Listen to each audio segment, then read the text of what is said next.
అందరికీ నమస్కారం. ఇక్కడ ఈ మీటింగ్లో చూస్తే ఒక పక్కన ముందంతా పెద్దవాళ్ళు ఉన్నారు, వెనకానంతా పిల్లలున్నారు. పిల్లలు ఎక్కడుంటే అక్కడ గోల ఉంటుంది, ఆనందం ఉంటుంది, ఉత్సాహం ఉంటుంది. ఎక్కడ పెద్దవాళ్ళు ఉన్నారో అక్కడ స్తబ్దత ఉంటుంది, సైలెన్స్ ఉంటుంది. అదే మరిగా రాను రాను పని కూడా తగ్గిపోతుంది.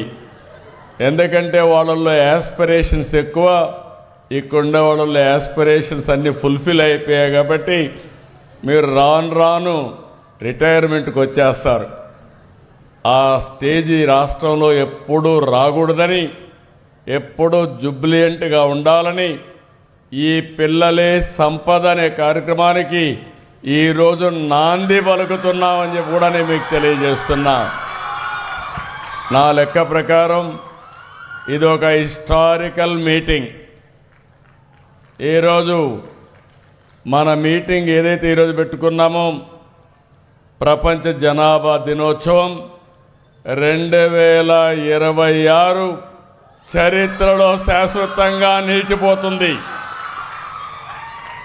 దీనికి కారణం మీరందరూ ఒక వేదిక పైన ఉన్నటువంటి పెద్దలందరినీ మనస్ఫూర్తిగా అభినందిస్తున్నా.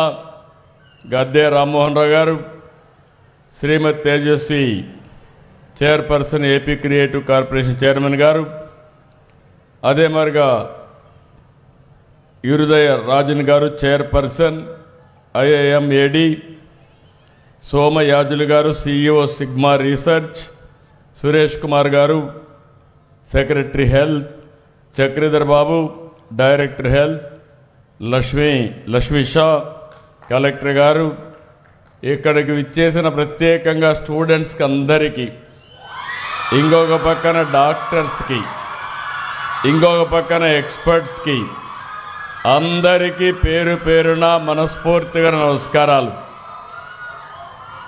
ఎప్పుడో చెప్పాడు గురుజాడ అప్పారావు గారు, ఒక మాట అన్నారు, దేశం అంటే మట్టి కాదోయ్, దేశం అంటే మనుషులోయ్ అని.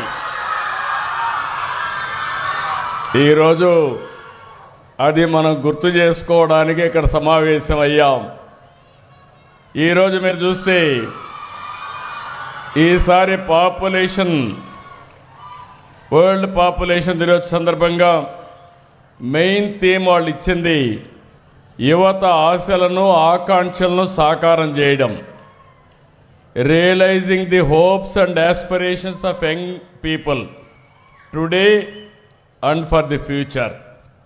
నేను ఒకటే చెప్తున్నా, ఈరోజు జనాభా నియంత్రణ కాదు, జనాభా సంరక్షణ ఒక నూతనమైన చరిత్ర ఈ రోజుతోనే ప్రారంభం అవుతుందని మరొకసారి తెలియజేస్తున్నా.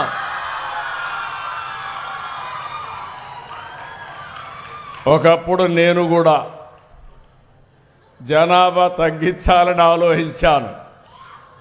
నాకు చాలామంది చెప్పారు అప్పుడు జనాభా తగ్గించడం అంత సులభం కాదని.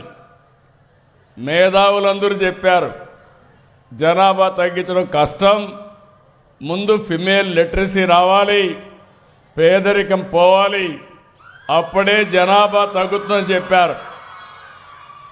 నేను ఆలోచించాను, ఇదొక విషియస్ సర్కిల్. ఇది ఒకవేళ అందరినీ ఆడపిల్లలందరినీ చదివించాలంటే 20-30 ఏళ్ళు పడుతుంది. పేదరికం పూర్తిగా తొలగించాలంటే 40-50 ఏళ్ళు పడుతుంది.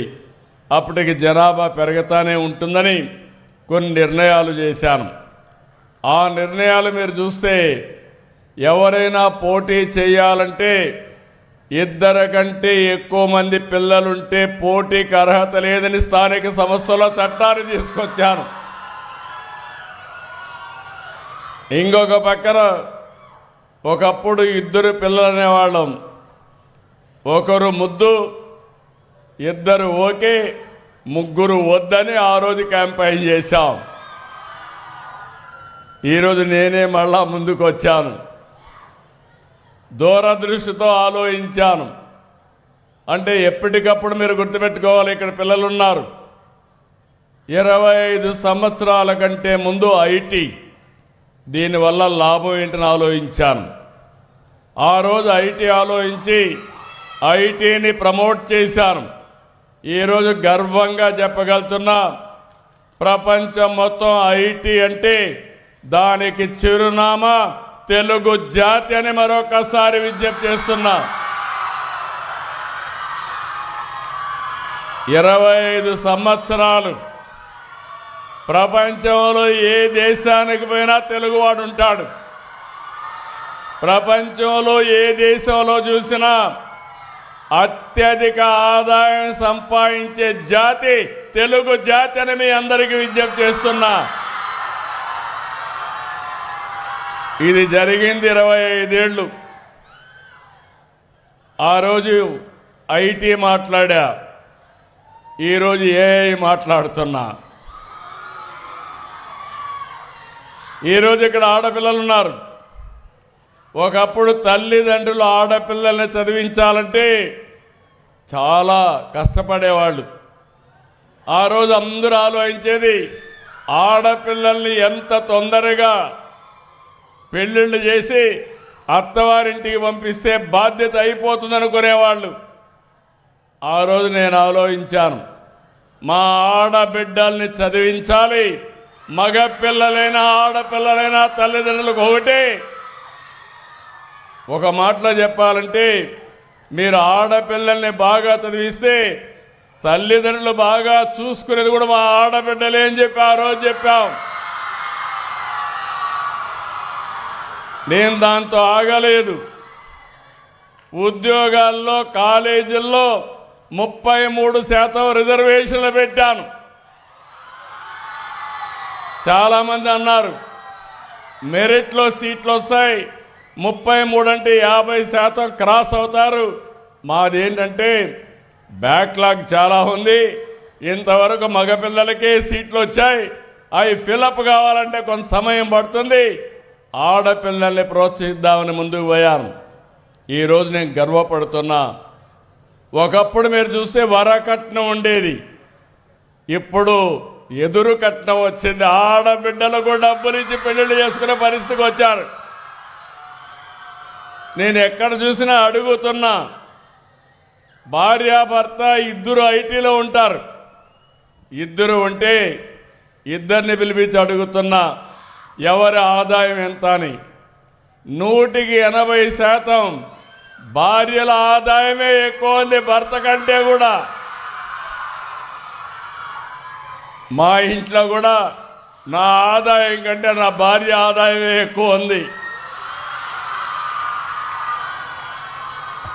మా కొడుకు ఆదాయం కంటే మా కోడల ఆదాయమే ఎక్కువ ఉంది.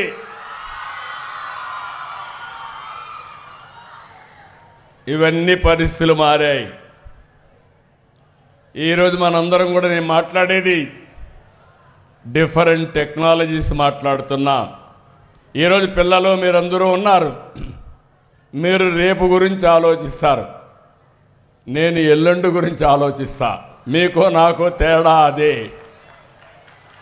నేను ఆలోచించేది రాబోయే 25 సంవత్సరాల్లో ఏం జరుగుతుందో ఇప్పుడే ఆలోచించి అది ఈరోజే ప్రారంభించడం నేను ఎప్పుడూ చేసే పని. ఇటీవల కాలంలో మీరు చూశారు, అనేక వినూత్నమైన కార్యక్రమాలకు శ్రీకారం చుట్టాం. ఈరోజు మీ అందరికీ చెప్తున్నా, రాసి పెట్టుకోండి. అమరావతి ప్రపంచంలోనే ఒక బ్రహ్మాండమైన నగరంగా తయారవుతుంది. తెలుగు జాతి గర్వపడే విధంగా ప్రపంచం మెచ్చుకునే నగరం తయారవుతుంది. ఇంకో పక్కన మీరు చూస్తే ఈరోజు పట్టిసీమ ద్వారా నీళ్లు తీసుకొస్తే ఈ సంవత్సరం వర్షాలు పడకపోతే కృష్ణా ఏదైతే డెల్టా ఉందో దానికి ఈరోజు ఒక సంజీవనిగా పనిచేసే పరిస్థితికి వచ్చింది. నేను ఈ విషయాలు ఎందుకు చెప్తున్నానంటే, రాబోయే సంవత్సరం పోలవరం పూర్తి చేసి కృష్ణా నదికి తీసుకొచ్చి నదుల అనుసంధానానికి శ్రీకారం చుడతాం. ఇవన్నీ భవిష్యత్తు కోసం చేసే కార్యక్రమాలు. ఎవరి కోసం చేస్తున్నామంటే ప్రజల కోసం చేస్తున్నాం. కానీ ఈరోజు మీరు గుర్తుపెట్టుకోవాల్సింది, రాను రాను జనాభా తగ్గిపోతా ఉంది. చైనా ఒకప్పుడు ఒక చైల్డ్ నామ్ పెట్టారు. ఈరోజు ఫెర్టిలిటీ రేట్ 2.1 ఉంటే రీప్లేస్మెంట్ లెవెల్ ఉంటుంది. చైనాలో 1కి పడిపోయింది. సింగపూర్ 0.9కి పడిపోయింది. జపాన్ ఇంకా ఎక్కువ పడిపోయే పరిస్థితికి వచ్చింది. సౌత్ కొరియా 0.7కి పడిపోయింది. ఇండియా కూడా 1.9కి వచ్చాం. ఆంధ్రప్రదేశ్ 1.5కి వచ్చాం. మనం ఆలోచించకపోతే ఇది 1 కంటే తగ్గుతుంది. ఆ తర్వాత మనం పనిచేసేది మెషిన్ల కోసం పనిచేయాలి. మెషిన్లు కూడా వచ్చేస్తున్నాయి. ఈరోజు నేను స్పేస్ సిటీ తీసుకొచ్చాను. శాటిలైట్స్ అన్ని మన రాష్ట్రంలోనే లాంచ్ చేసే విధంగా స్పేస్ సిటీ వస్తుంది. డ్రోన్ సిటీ వస్తూ ఉంది. యుద్ధాలు చేయాలన్నా సివిలియన్ అప్లికేషన్స్ కానీ తొందరలోనే డ్రోన్ అంబులెన్స్ కూడా వచ్చేస్తుంది. ఎక్కడన్నా ఎవరికైనా ఆరోగ్యం బాగలేకపోతే మీ ఇంటి మీదకి వచ్చి పేషెంట్ తీసుకొని నేరుగా హాస్పిటల్కి తీసుకొచ్చే రోజు తొందరలోనే వస్తుందని మీ అందరికీ విజ్ఞప్తి చేస్తున్నా. ఎలక్ట్రానిక్స్ వచ్చేసాయి, వేరబుల్స్ వచ్చాయి. ఈరోజు మనం తినే తిండి ఎంత తినాలి, గ్లూకోజ్ లెవెల్ చూసుకొని తినే తిండి పరిస్థితికి వచ్చాం. హాస్పిటల్లో ఉండక్కర్లేదు, ఇంట్లో ఉంటే మానిటరింగ్ హాస్పిటలింగ్ చేసి అవసరమైతే అంబులెన్స్ లిఫ్టింగ్ కానీ లేకపోతే డ్రోన్ లిఫ్టింగ్ చేసే పరిస్థితికి వచ్చాం. ఇలాంటివన్నీ వచ్చినప్పుడు మీరు గుర్తుపెట్టుకోవాల్సింది, ఒకప్పుడు కరెంటు ఉత్పత్తి చేసేవాళ్ళం. ఎప్పుడు వస్తుందో ఎప్పుడు పోతుందో తెలియదు. ఈరోజు మీ యొక్క ఇంటి పైన కరెంటు ఉత్పత్తి చేసుకుంటున్నాం.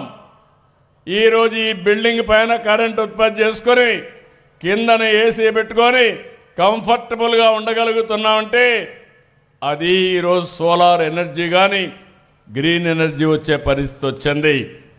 అయితే ఇవన్నీ ఒక ఎత్తు. దీనికి మూలం జనాభా లేకపోతే మనం చాలా సమస్యలు వస్తాయి. ఒకప్పుడు ఉమ్మడి కుటుంబం ఉండేది. పిల్లలు చాలామందికి మీకు ఐడియా ఉండదు, ఇక్కడ పెద్దవాళ్ళకు కొంతమందికి ఏముంటుంది.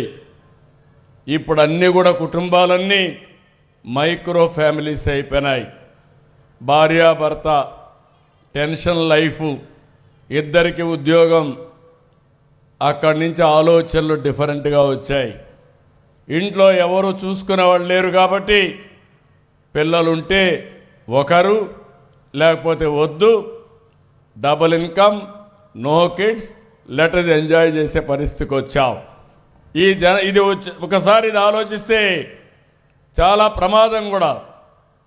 ఇంకా రాను రాను రోబోస్ కూడా వస్తున్నాయి. కానీ రోబోటిక్స్ కానీ ఇవన్నీ వచ్చినా మనుషులు లేకపోతే నిరర్ధం అని చెప్పి కూడా నేను మీకు తెలియజేస్తున్నా. మన దేశంలో కాదు, 40 దేశాల్లో జనాభా తగ్గుతూ ఉంది. ఈరోజు మన దేశంలో జనాభా ఈ మాత్రం ఉందంటే బీహార్, యూపీ ఈ రెండు కాపాడుతున్నాయి. దక్షిణ భారతదేశం మొత్తం కూడా దెబ్బతినే పరిస్థితికి వచ్చాయి. ఈరోజు ఒకప్పుడు నేను కూడా ఎకనామిక్ స్టూడెంట్ని. పాపులేషన్ ఎట్ట కంట్రోల్ అవుతుందో చదివేవాళ్ళం.